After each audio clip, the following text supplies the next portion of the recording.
Merci Xavier, bonjour à tous et à toutes. Avant de commencer, je vais vous présenter rapidement Protis. Donc Protis, nous sommes connus pour être l'opérateur numérique de référence en matière de démarches administratives pour tous les travaux à proximité des réseaux, notamment dans le cadre de la réglementation anti-endommagement des réseaux, connue sous le nom de réglementation des TDICT. Et dans ce contexte, ça fait maintenant un peu plus de 10 ans qu'on travaille au quotidien avec les maîtres d'ouvrage, les entreprises de travaux, les exploitants de réseau, mais également les collectivités territoriales.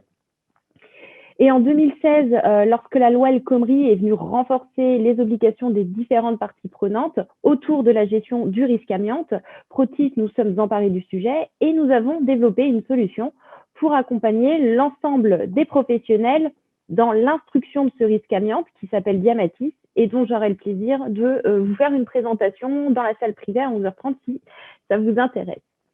Comme le disait Xavier en introduction, Protis, on réalise un baromètre amiante depuis maintenant quelques années afin de faire un état des lieux de la perception du risque amiante par les professionnels. Et donc, ça va être l'objet de ma première partie où je vais vous présenter les 3 enseignements que l'on peut tirer de la dernière édition que nous avons menée. Je vais rapidement faire un focus sur la réglementation amiante voirie. Et enfin, je vais revenir sur les nouvelles responsabilités des acteurs qui ont été induites par ces évolutions réglementaires.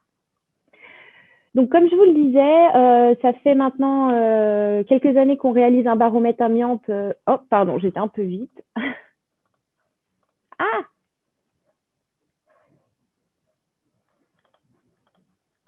Hop, pas de panique, on va y arriver.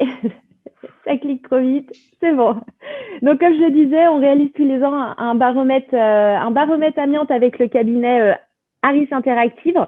L'objectif de ce baromètre, c'est d'une part de pouvoir faire un état des lieux de la perception du risque amiante par les professionnels, mais d'autre part aussi de pouvoir suivre cette évolution année après année. L'objectif, c'est donc de pouvoir évaluer cette perception, mais également l'appropriation des nouvelles obligations par les professionnels, que ce soit dans leur pratique au quotidien. On a réalisé cette enquête en juin et juillet 2020. Je tiens à le préciser parce que cette édition a été réalisée en situation de crise sanitaire. On était en plein dedans. On va voir que dans les enseignements qu'on peut tirer de cette édition, ça a eu un impact important sur les résultats. En 2018, on avait vu que les professionnels commençaient un petit peu à s'approprier leurs nouvelles obligations. En 2019, les chiffres avaient augmenté, on était vraiment sur une courbe positive. Et en 2020, on va constater que les chiffres sont en descente. Alors qu'on aurait pu justement s'attendre dans cette édition que les résultats continuent de s'améliorer parce qu'on sait tous que concernant la norme amiante voirie, elle est sortie en octobre 2020. Et donc, juste pour information, on est actuellement en train de mettre à jour cette étude. On la relance sur tout le mois de juin et tout le mois de juillet. Et donc, nous aurons, je pense, le plaisir de vous présenter les nouveaux chiffres de l'édition à la rentrée. Donc, premier enseignement que l'on peut tirer, et sans surprise, c'est que la crise sanitaire a eu un impact important sur les organisations. On leur a ainsi demandé si elle avait eu un impact important sur 3 items et sans débat, près des 3/4 des professionnels, tout profil confondu, estiment qu'elle a eu un impact important sur leur niveau d'activité. Et à noter qu'ils sont 71% également à avoir répondu que ça a impacté fortement leur processus de travail, donc presque autant que leur niveau d'activité. Et pourquoi on met ce chiffre en lumière? Parce qu'on va voir avec le chiffre qui suit que ça a eu des conséquences directes sur la mise en place d'un processus de repérage amiante par les professionnels. Donc, on voit justement que ces impacts dépassent vraiment les processus liés au Covid et on leur a ainsi demandé où en êtes-vous dans l'élaboration d'un processus de repérage de l'amiante. Et alors qu'en 2018 et en 2019, la profession semblait s'approprier progressivement la nouvelle réglementation amiante, la crise est venue stopper net cette dynamique positive. Et ainsi, ce qu'on peut noter, c'est que la part des personnes interrogées qui déclarent avoir mis un processus de repérage d'amiante est en recul sur cette édition de 6 points, où on est à 32%, tandis que l'année précédente, on était à 38%. Comment expliquer ce chiffre? Tout simplement, les priorités des professionnels lorsqu'on a mené cette étude ont été revues. On en parlait d'ailleurs on en parle d'ailleurs assez couramment avec des services qualité de nos clients où durant cette période, les priorités étaient axées sur la mise en place des processus et des protocoles sanitaires plutôt que d'être sur leurs obligations habituelles, parce que ce sont eux qui sont les référents au sein de leur société sur ce type de processus de repérage amiante, et finalement ils se sont détournés de leurs obligations habituelles. Et tout se passe comme si un risque en avait éclipsé un autre à cette période. Et d'ailleurs, on voit que 36% des professionnels déclarent compter sur des partenaires externes pour établir leur processus amiante, ce qui laisse aussi penser que certains d'entre eux, en 2020, ont consacré une partie de leurs ressources humaines internes à d'autres priorités. Donc, petit quiz. Voilà, donc on a un petit quiz, Noémie. C'est cette nouveauté qu'on a. Merci. Donc, je vais le présenter. Voilà. Alors, et je vais vous permettre de voter. Il y a une question. Alors, c'est: avez-vous pris connaissance de la norme NF 46-102 concernant le repérage de l'amiante sur les travaux de voirie publiée en octobre 2020? Et donc la question c'est: oui, je suis au courant, mais je ne vois pas précisément le contenu de cette norme. Je ne suis presque pas informé, je ne suis pas du tout au courant. Oui, parce que tout à l'heure on en a parlé, mais j'étais pas sûr. Effectivement, c'est une bonne question, Noémie. J'étais pas sûr que tout le monde soit au courant. Allez, je vous laisse voter. Vous avez 10 secondes. 9, 8, 7, 6, 5, 4, 3, 2, 1 et 0. Je vois que vous votez encore. Je mets fin au vote et je vous partage les résultats. Allez, Noémie. C'est des résultats encourageants. En tout cas, ce qu'on peut noter, donc 50%, oui, je suis au courant et je suis le sujet de près. Donc, meilleurs élèves que les répondants à notre étude. Hop, je vais fermer parce que voilà, 41% des professionnels ont répondu à notre étude, suivre le sujet de près. Et donc là aussi, on voit que il y a eu un impact sur l'attention portée à la sortie de la norme amiante, qui a connu un vrai déficit d'attention. Je le souligne parce que l'an passé, on était à 50%. Donc là, super, vous avez répondu à 59%, être au courant de sujet. Et cette année, ils ont été 41%, en tout cas notre panel, à répondre qu'ils suivaient le sujet de près. Donc, on voit qu'il y a un net recul de la notoriété de cette norme. Et d'ailleurs, donc là, j'ai pas les chiffres, mais d'ailleurs, si on regarde dans le détail des chiffres, ce qu'on peut noter, c'est que cette année, ils étaient 18% à répondre qu'ils n'étaient pas au courant, alors qu'en 2019, on était à 9%. Donc là aussi, des chiffres qui peuvent inquiéter, alors qu'on sait que la norme vient de sortir. Et si on regarde encore plus dans l'analyse, on voit que les entreprises sont un peu plus au courant que dans les collectivités, où elles sont 32% à avoir répondu à suivre le sujet de près.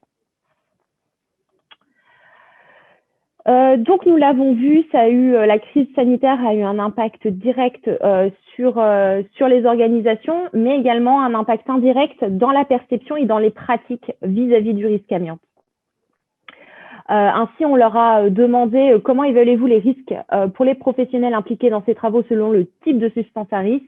Et là, on voit que la conscience des risques professionnels liés à l'amiante n'est plus aussi forte dans cette édition. En effet, ils sont 69% des professionnels à juger que l'amiante est un risque fort, voire assez fort, alors que l'an passé, ils étaient à 75%. Et donc, de fait, on se retrouve à 30% de personnes interrogées à répondre que c'est un risque faible, voire très faible. Donc, une fois encore, on peut se poser la question si le risque Covid n'a pas éclipsé tous les autres risques. Et d'ailleurs, si je passe à l'essai suivant, et si on fait aussi un zoom sur les collectivités, elles sont 33% à estimer que l'amiante représente un risque fort, contre 50% dans les entreprises. Alors après, certainement d'autres explications qui peuvent également être apportées. On sait que, notamment sur les travaux sur voirie, ce sont des travaux qui se réalisent à l'air libre. Et donc, peut-être que certains professionnels qui notamment ont l'habitude de travailler dans le bâti, donc dans des milieux confinés, pensent que dès qu'ils sont dehors, ce sont des travaux réalisés à l'air libre, donc c'est moins dangereux, alors que non, pas du tout. Enfin, on leur a également demandé, avez-vous l'impression que votre entreprise ou votre collectivité applique la réglementation en vigueur concernant les travaux sur voirie? Et donc là, on voit que 17% estiment appliquer la réglementation dans 100% des cas. Là aussi, les pratiques n'évoluent pas. L'an passé, on était sur 16%, alors que justement, cette année, les professionnels auraient dû se professionnaliser, sachant que la norme vient de paraître très récemment.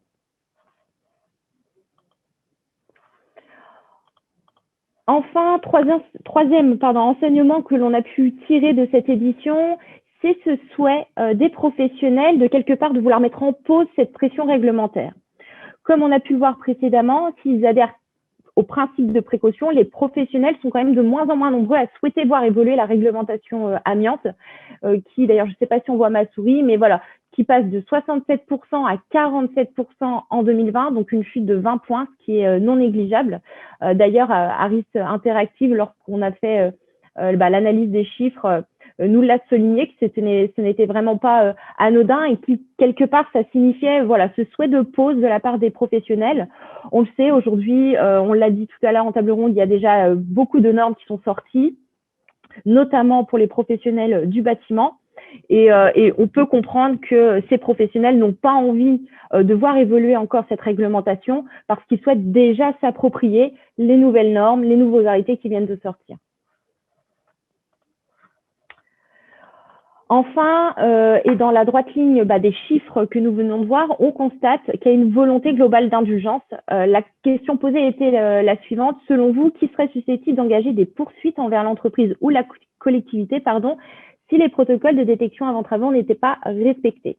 Donc, on voit que les professionnels interrogés identifient de multiples sources simultanées de poursuites. Si un salarié d'une entreprise ou d'une collectivité est exposé, là, les professionnels ont bien conscience que les poursuites peuvent être engagées. Mais ce qui est intéressant de souligner sur cette slide, c'est alors qu'ils étaient 60% l'an passé à associer le risque de poursuite à l'État, ils ne sont plus que cette année 50%. Donc un recul plus net d'ailleurs dans les collectivités que dans les entreprises, qui traduit de nouveau ce souhait de pause dans la mise en œuvre de la nouvelle réglementation amiante et d'indulgence surtout quant aux sanctions qui sont liées après une période sanitaire très compliquée que nous vivons tous. Donc voilà pour les trois enseignements que l'on peut tirer de cette édition. Donc impatiente de découvrir les nouveaux chiffres de l'étude qu'on est en train de mener pour cette mise à jour des chiffres et dont nous aurons le plaisir, je l'espère, de vous présenter ça à la rentrée. Concernant, donc je ne vais pas m'attarder, parce que voilà, la table ronde, Cécile Verset a déjà fait une synthèse des évolutions réglementaires. Donc on le sait, en 2016, la loi El Khomri est venue étendre à tous les types de chantiers les RAT. Le décret de mai 2017 qui est venu préciser les différentes portées et qui a défini les 6 domaines d'application. Donc moi, celui qui m'intéresse, en tout cas qui nous intéresse, c'est le deuxième domaine d'application qui concerne les travaux sur voirie. On peut noter qu'en 2019, il y a l'arrêté COFRAC, l'arrêté laboratoire sur les portées d'accréditation COFRAC qui est sorti. La norme NFX 46-102 donc a été, il y a eu des travaux de normalisation durant 2 années. D'ailleurs, à ce sujet, Protis siège à cette commission et nous avons eu l'occasion de pouvoir participer à ces travaux. La norme est parue donc en octobre 2020 et donc est attendue pour 2021 l'arrêté compétences qui est associé à cette norme et qui va venir définir les compétences requises pour les opérateurs de repérage. Et une fois que cet arrêté sera sorti, il va évidemment falloir que les organismes de formation se mettent à niveau et modifient leur référentiel pour pouvoir proposer des modules de formation et mettre à niveau tous les opérateurs de repérage. Et enfin, l'entrée en vigueur de cet arrêté qui est prévue en 2023. Et qui dit nouvelle réglementation dit forcément nouvelle responsabilité. Aujourd'hui, les responsabilités, elles sont claires. La maîtrise d'ouvrage a une obligation de moyens. C'est elle qui doit faire réaliser le repérage permettant d'identifier la présence potentielle de substances nocives. L'opérateur de repérage, quant à lui, a l'obligation de résultat. Il doit en appliquer, il doit définir et appliquer la bonne stratégie d'échantillonnage. Et enfin, le gestionnaire de voirie, s'il est sollicité par la maîtrise d'ouvrage, lui, doit mettre à disposition les documents de traçabilité, de cartographie, de recherche d'amiante et HAP, en tout cas de mettre à disposition tous les rapports de repérage qu'il aurait en sa possession. Et enfin, pour terminer très rapidement, donc comme je vous le disais en introduction, pour répondre et pour venir accompagner les professionnels face à ces nouveaux enjeux, Protis, nous avons développé la solution Diamatis, qui est une solution qui permet d'instruire le risque amiante. Donc, ça va permettre à l'ensemble des acteurs de pouvoir venir centraliser au sein d'une seule et même plateforme tout leur RAT au sein d'une cartographie, mais également de pouvoir bénéficier des rapports de MOA tiers. Et en fait, cette capitalisation et ce partage d'informations existantes vont permettre à tous ces acteurs de pouvoir rationaliser d'une part leurs coûts et d'autre part aussi le temps associé à leurs nouvelles obligations, tout en bénéficiant évidemment d'une traçabilité totale. Et donc, n'hésitez pas à venir me rencontrer à 11h30 si vous souhaitez une démonstration de la solution. Ce sera avec plaisir. Voilà. Voilà, merci Noémie pour cette présentation. Là, je vois effectivement ta petite fiche à la fin avec toutes tes coordonnées. Je vais arrêter le partage. Ouais, merci. Voilà. Tu as plus le bouton. Juste pour rappeler que effectivement le public pourra retrouver cette présentation. Alors on fait un petit deal avec vous, cher, comme d'habitude. Vous connaissez maintenant, cher public, c'est que vous répondez au questionnaire de satisfaction que vous recevrez en fin de conférence, et puis en contrepartie, vous aurez accès à l'ensemble des présentations de la matinée. Noémie, oui, en termes de questions, moi je me posais la question par rapport à ce qu'a dit la DRITS ce matin, c'est qu'effectivement on voit qu'il y a un renforcement des contrôles qui vont avoir lieu. Et donc ça veut dire que quelque part les donneurs d'ordre, en tout cas qui sont aussi vos clients, vont peut-être mettre plus d'informations et d'outils en place. Bah oui, bien sûr. De toute façon, c'est l'objectif aujourd'hui avec justement le renforcement de la réglementation, le renforcement de leurs obligations, c'est de pouvoir leur mettre à disposition des outils simples, digitalisés également, qui va leur permettre de pouvoir centraliser leurs propres informations, mais également pouvoir bénéficier des informations existantes et d'autres personnes. Typiquement, justement, à la table ronde, c'est Stéphane, j'ai perdu son nom, monsieur. Stéphane Grolier. Stéphane Grolier, pardon, voilà, qui disait aujourd'hui, avec la norme NFX 4602 qui vient de sortir, ça augmente, les MOA vont devoir maîtriser les délais et leurs coûts. Et donc ça, clairement, le fait qu'il y ait toutes ces nouvelles obligations, ça va avoir des coûts directs et indirects pour les professionnels. Des coûts directs, tout simplement parce que faire réaliser un repérage amiante avant travaux, ça coûte de l'argent.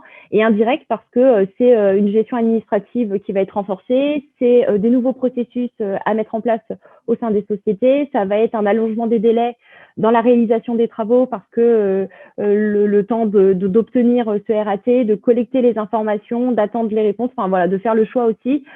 Tout ça, c'est des paramètres qui vont être à prendre en compte pour les maîtrises d'ouvrage et qui, de fait, vont forcément les impacter directement. Ouais. Est-ce que vous voyez encore, puisque vous travaillez beaucoup avec les maîtres d'ouvrage, vous voyez encore des maîtres d'ouvrage qui n'ont pas encore d'outils numériques et qui sont encore avec le papier ou des partages d'informations, des PDF? Ouais. Oui, bien sûr. Et d'où aussi le problème où aujourd'hui, pour retrouver l'information, c'est beaucoup plus compliqué. Parfois aussi, on peut rencontrer des maîtrises d'ouvrage qui vont refaire faire des RAT alors que peut-être ils l'ont déjà réalisé. Donc voilà, donc c'est vrai que de pouvoir avoir un outil qui permettent de centraliser et de dématérialiser surtout l'information et pour pouvoir retrouver si un RAT a déjà été réalisé sur une commune à un endroit précis, de ne pas être obligé de repasser une commande. Ouais. Oui, puis on voit, là je parle très Covid, on voit qu'aujourd'hui on a des problèmes pour se voir, hein, puisqu'on on était plus en visio et se partager les documents. D'ailleurs, on n'a pas le droit de toucher des documents. Donc aussi le numérique apporte une solution sur ce Bien sujet. Sûr. Bah oui, bien sûr, ça permet au-delà de centraliser l'information, en effet, de pouvoir partager en démat l'ensemble de ces échanges. Ouais. Merci beaucoup Noémie pour cette présentation. Donc dans ta salle privée, si j'ai bien compris, on va avoir une démonstration de la solution, hein, et comment on partage les informations. C'est ça.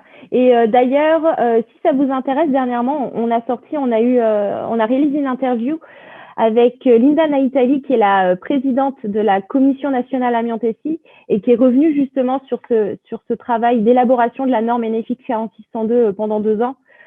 Donc voilà, si ça vous intéresse, je pourrais vous mettre le lien dans le chat. C'est une interview qui est très intéressante sur quels ont été les points de douleur, les points discutés et quels sont aussi les enjeux pour les années à venir.